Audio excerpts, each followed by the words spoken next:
বিসমিল্লাহির রহমানির রহিম।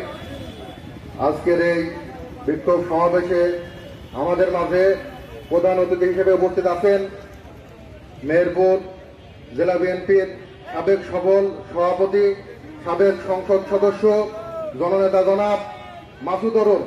আমাদের মাঝে বিশেষ অতিথি হিসেবে উপস্থিত আছেন আপনাদেরই প্রিয় নেতা, গাংনী উপজেলা বিএনপির সাবেক সফল সাধারণ সম্পাদক আসাদুজ্জামান বাবলু ভাই সহ আমার সামনে উপস্থিত বিএনপির সকল নেতৃবৃন্দকে জানাই মেহেরপুর জেলা ছাত্র দলের পক্ষ থেকে সংগ্রামী সালাম ও অভিনন্দন। সংগ্রামী সাথী ও বন্ধুরা আমার, আপনারা জানেন আওয়ামী লীগের আমলে আমাদের উপরে স্টিম রোলার চালানো হয়েছিল, বিনা কারণে অন্যায়ভাবে জেল হাজতে প্রেরণ করা হয়েছিল।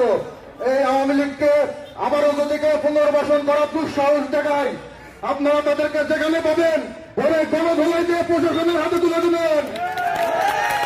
সেই সাথে আইন শৃঙ্খলা পুলিশ প্রশাসনের উদ্দেশ্যে একটি কথাই বলতে চাই, আপনারা দীর্ঘ 17 বছর আওয়ামী লীগের দালালি করেছেন। বাংলাদেশের সাধারণ জনগণ আপনাদের যেভাবে চালাবে সেইভাবে চলতে হবে। আজ যদি না পারেন, আমরা হাজার হাজার লোক নিয়ে এসপি অফিস, ডিসি অফিস ঘেরাও করতে বাধ্য হব।